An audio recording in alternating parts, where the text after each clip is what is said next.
The next topic for discussion is self-ionization of water, that is the ionic product of water. So, water undergoes self-ionization to a small extent, okay? And it is showing the reaction as what is the self-ionization? So, two molecules of water is reacting together to form H3O plus OH minus, okay? Then the equilibrium constant for this reaction is given by, what is the equilibrium constant? K is equal to H3O plus OH minus divided by H2O square. Okay. So K into H2O square is equal to H3O plus into OH minus ion. So the degree of ionization of water is very small. So H2O is taken as a constant. So what will be the equation? We can introduce another constant Kw in place of KH2O square. So Kw is equal to H3O plus into OH minus ion. Here the Kw is called ionic product of water. So the ionic product of water at a given temperature is defined as the product of the molar concentration of H3O plus and OH minus ions at a temperature. Kw increases with the increase in temperature. So the trend of Kw, that is Kw increases with the increase in temperature. So at 303 Kelvin, its value is 1.5 into 10 raised to minus 14 moles per liter, mole square per liter. Similarly, at 313 Kelvin, it is 3 into 10 raised to minus 14. So it is doubled. When an increase in 10 degrees Celsius, so it is increased to it is almost double the value. So the Kw is a constant at constant temperature, irrespective of whether the solution is neutral, acidic or basic. So at 298 Kelvin, Kw is equal to 1 into 10 raised to minus 14. So thus in pure water or in a neutral solution, so H3O plus the concentration of the H3O plus or the concentration of OH minus ion is equal to 1 into 10 raised to minus 7, because the total H3O into OH minus ion is equal to 10 raised to minus 40. So in acidic solution, what is happening? So the H3O plus concentration will be higher than OH minus ion. Similarly, in basic solution, OH minus ion concentration will be higher. The next point is pH scale. So what is a pH scale? So pH scale was introduced by a scientist called Sorensen. So it is the most convenient in expressing the hydronium ion concentration of a solution. So the hydronium ion concentration of a solution can be expressed using the pH scale. So the definition of the pH scale or the pH is, the pH of a solution is defined as the negative logarithm to the base 10 of the value of the hydronium ion concentration in moles per liter. So pH is equal to minus log H3O plus log with base 10. So at 298 Kelvin, for pure water in neutral solution, H3O plus concentration is equal to 10 raised to minus 7. So it is equal to minus log 10 raised to minus 7. So that is equal to 7. So pH is equal to 7 for neutral solution. So for an acidic solution, H3O plus concentration will be higher. So hence pH will be less than 7. pH will be less than 7. For basic solution, pH will be greater than 7. Similarly, the pOH scale. What is the pOH scale? It expresses the hydroxide ion concentration of a solution. So similar to the pH expresses the hydrogen ion concentration or the hydronium ion concentration. Here it expresses the hydroxide ion concentration of a solution. So the pOH of a solution is defined as a negative logarithm to the base 10 of the value of the hydroxide ion concentration in moles per liter. So pOH is equal to minus log OH minus ion. So OH minus ion concentration can be evaluated using OH minus ion is equal to 10 raised to minus pOH. The next one is pKw. We have Kw is equal to concentration of H3O plus into OH minus ion. So the negative logarithm of Kw to the base 10 is called pKw. So pKw is equal to minus log Kw. So taking negative logarithm on both sides of the equation, we will get minus log Kw is equal to minus log H3O into OH minus ion. So pKw is equal to minus log AB is equal to log A plus log B. So minus log H3O plus minus log OH minus ion, that is minus log H3O plus minus log OH minus ion. So pKw is equal to pH plus pOH. So at 298 Kelvin, Kw is equal to 1 into 10 raised to minus 14. So pKw is equal to 14. So pKw is equal to pH plus pOH, that is equal to 14. Next one is very important about this when we discuss about ionization. So we have Ostwald dilution law. So what is called Ostwald dilution law? According to Arrhenius theory of electrolytic dissociation, a dynamic equilibrium exists between the ions and unionized molecules in electrolyte solution. So Ostwald dilution law is the mathematical expression derived by Ostwald by applying the law of chemical equilibrium. So he introduced this Ostwald dilution law in 1888. So consider an aqueous solution of binary electrolyte Va of concentration C moles per liter and let alpha be the degree of dissociation. The dissociation and equilibrium condition may be represented as follows. So at initial concentration, C and Ba will be, the initial concentration will be C, and B plus and OH minus ions initial time, the concentration of both the ions will be 0. So the equilibrium concentration, that is equal to, after at a time t, C into 1 minus alpha, that is equal to C alpha into C alpha. This is the equilibrium concentration. So the equilibrium constant K is given as, what is the equilibrium constant? So equilibrium concentration is this one. So equilibrium constant is equal to product divided by reactant. So product concentration C alpha into C alpha divided by C into 1 minus alpha. So C square alpha square by C into 1 minus alpha. So that is equal to C and C get cancelled. So what will happen? C alpha square divided by C 1 minus alpha. So if we represent the volume of the solution in liters containing 1 mole of the electrolyte, then C is equal to 1 by V moles per liter. So the equation B become K is equal to alpha square by V into 1 minus alpha. So C can be replaced as 1 by V. So alpha square by V into 1 minus alpha. For weak electrolyte, alpha is less than 1. So Ostwald dilution formula may be approximated to K is equal to C into alpha square. So the previous equation, equation B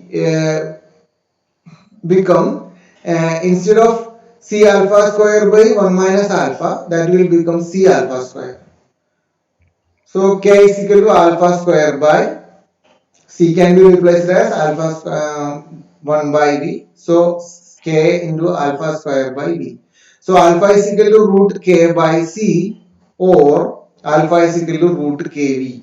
C can be replaced as 1 by V. So alpha is equal to root kV. So for a weak electrolyte, the degree of dissociation is inversely proportional to the square root of the concentration, or it is directly proportional to the square root of the volume containing 1 mole of the weak electrolyte. So this is about the weak electrolyte. Limitations. What are the limitations of Ostwald dilution law? Ostwald dilution law applies only to the weak electrolyte. So it fails when applied to strong electrolyte. Explain. How can we explain this this failure or in case of strong electrolyte? Ostwald dilution law is based on the Arrhenius theory. Okay. So according to Arrhenius theory, only a fraction of electrolyte is dissociated at ordinary dilution, and complete dissociation occurs only at infinite dilution. This is true only for weak electrolyte. So the strong electrolytes are almost completely ionized even at very low concentration. So there is no equilibrium existing between ions and unionized molecules in solution. So as a result, this law is applied only to weak electrolyte, not to the strong electrolyte. So what is the applications of Ostwald dilution? So the calculation of the pH of an aqueous solution of weak acid or weak base can be calculated using this. So let's see how it is. For the dissociation equilibrium of weak acid HA, So H3O plus concentration is equal to C alpha, that is we have derived in previous derivation. So pH is equal to minus log H3O plus, that is equal to minus log C alpha. For the dissociation, equilibrium of weak base BOH, OH minus ion concentration is equal to C alpha.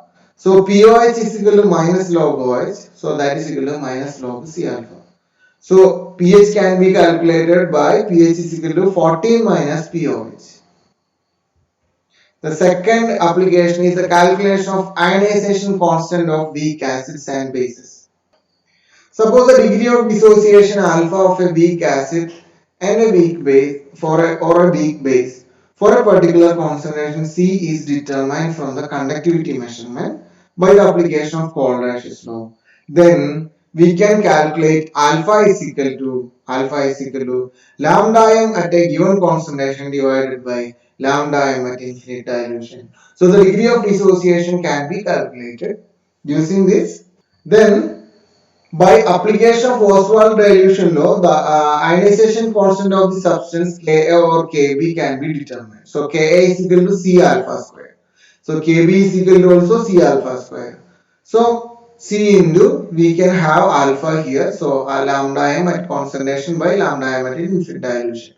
So C into, if you are doing this, divide all alpha square, then you will get the Ka and Kb. So the third one is calculation of degree of ionization of weak acids and bases. Next one is buffer solution. So what is a buffer solution? You might have heard about buffer solution. So company, you can buy, when you go to a chemical store, you can buy buffer tablets. So what is a buffer tablet or what is a buffer solution? Buffer solution is a solution which resists the change in pH even upon the addition of a small amount of acid or bases. So if you add a small amount of acid or base to that solution, the pH will not change. So pH of that solution will be constant. Such kind of solutions are called buffer solution. So it will maintain its pH fairly constant even when a small quantity of the acid or base is added to it. So what are the characteristics of buffer solution? It has a definite pH value. So if you want to check the, what is the application? If you want to check the pH meter, if you want to check the pH meter or if you want to check the pH of a solution, so if you have a buffer tablet of pH 4 or a buffer tablet of pH 10, so if you make a solution of buffer with that buffer tablet, that solution, if the tablet is pH 4, the solution pH of that solution will be 4. So you can calibrate your pH meter using this solution.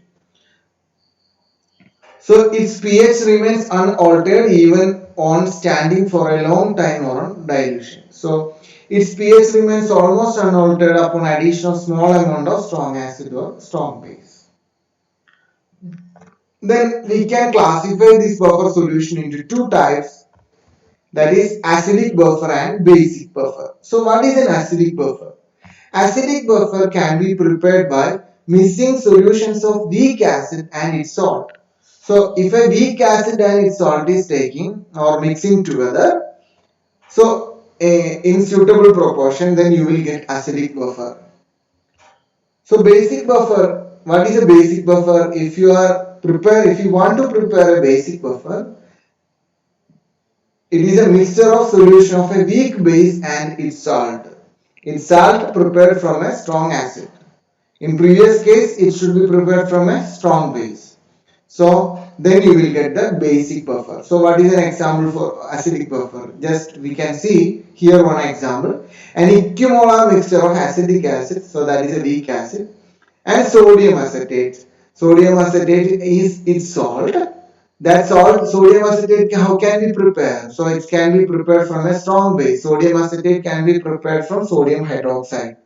So this can act as an acidic buffer. So since it is a weak acid, so it is acidic buffer. It maintains a pH around 4.74.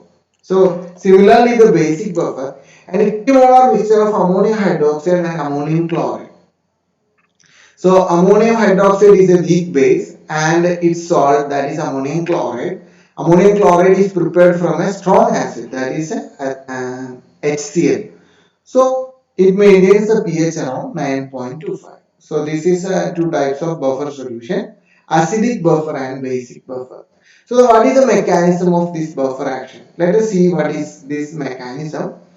The property by which a buffer solution resists any change in its pH even upon the addition of small quantity of acid or base is called buffer action.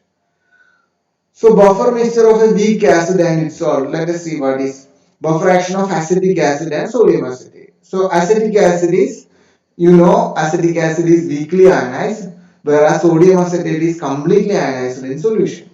So here the addition of an acid H3O plus is countered by acetate ion to form feebly ionized acetic acid. So the addition of a base OH minus is also countered by acetic acid. So it will maintain this equilibrium. So acetate ion plus H3O gives acetic acid plus H2O. Similarly, acetic acid plus OH minus ion gives acetate ion plus H2O. So these are one side reactions. Okay. So the pH is thereby maintained almost constant.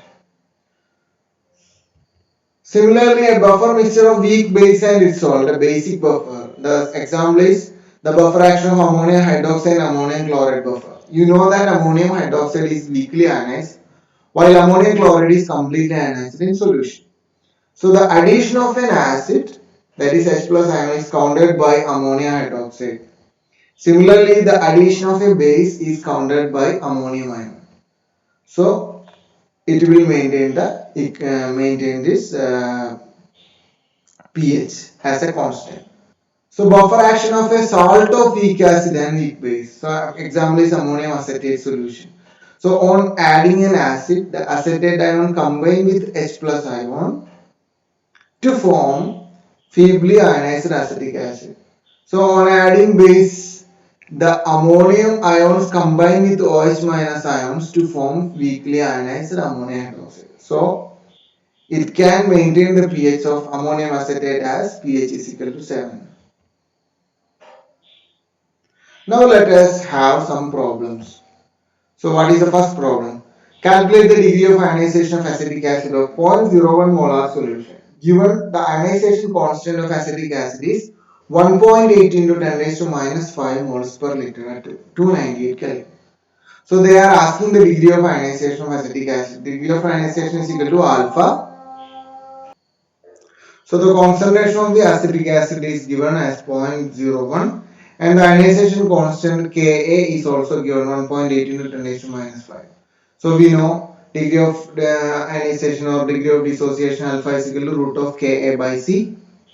So Ka is given, C also given. So alpha is equal to root of 1.8 into 10 raised to minus 5 by 0.01. So that is equal to 0.04243. That is the answer. So the second question is, calculate the ionization constant of ammonium hydroxide at 25 degrees Celsius if it is 1% ionized in 0.18 molar solution at 25 degrees Celsius. So the ionization constant of ammonium hydroxide is asking. So that is equal to Kb. And 1% ionized in 0.18 molar solution. The concentration is given as this. So ionization constant Kb is equal to C alpha square. So C is equal to 0.18 moles per liter. Alpha is equal to 1% ionized means alpha is equal to 1 by 100. 1% means 1 by 100.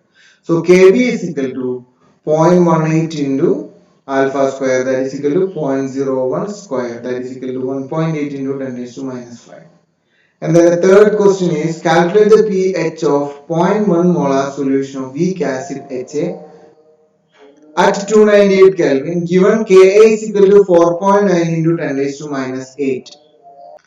So initial concentration C is equal to, the calculate the pH. So they are asking the pH, 0.1 molar solution of weak acid and given Ka is given. So pH is equal to minus log H plus ion concentration or H3O plus concentration. So H3O plus concentration is equal to C alpha. C alpha. So you have to find out the C alpha. For that you should know root of alpha is equal to root of Ka by C. So alpha is equal to root of 4.9 into 10 raised to minus 8 by C is equal to 0.1. So that is equal to 7 into 10 raised to minus 4. So C alpha is equal to 0.1 into 7 into 10 raised to minus 4. That is equal to 7 into 10 raised to minus 5. So C alpha is given. So that is a concentration. So minus log H3O plus or H plus is equal to minus log 7 into 10 raised to minus 5. So that is equal to minus log 10 raised to minus 5 is equal to 5. So 5 minus log 7. So 4.1549. So we are concluding this session here. Thank you all.